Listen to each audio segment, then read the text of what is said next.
और हम एकजुट करने की बातें तो करते हैं हिंदू समाज को, मगर फिर कोई एक राजा का गलत निर्णय आ जाता है और यूजीसी जैसा वो काला कानून ला लेता है कि वो ब्राह्मण क्षत्रिय वैश्य सेवक को बांटने का काम करता है। ये अधर्म है।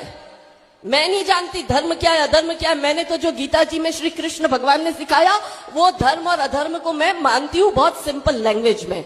तो ये अधर्म है।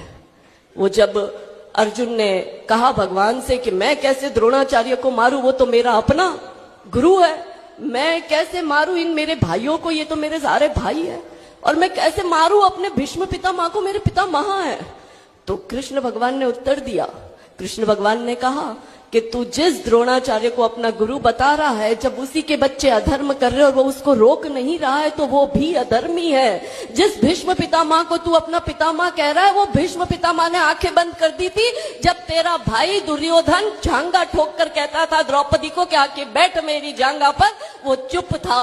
और ये तेरे भाई वो तो चीर हरण कर रहे थे। तो भगवान ने अर्जुन से कहा कि ये सारे अधर्मी हैं और अधर्म पर मौन रहकर जो मात्र निहारे जाते हैं, द्रोण हो, भीष्म हो, कर्ण हो, सब मारे जाते हैं, सारे मारे जाएंगे।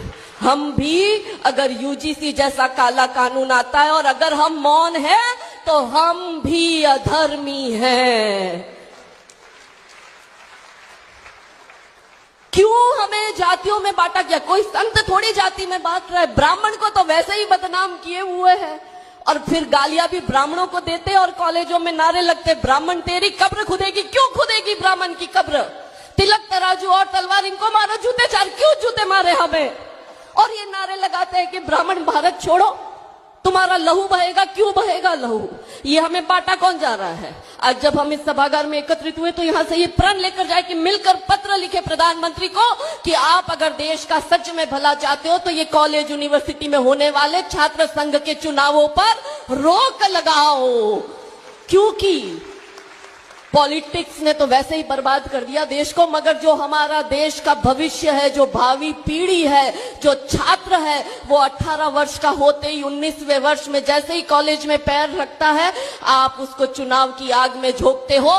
बाहर से पैसा आता है और हिंदुओं को जातियों में बांटने का काम होता है, तब जाकर ऐसे काले कानून बनते हैं।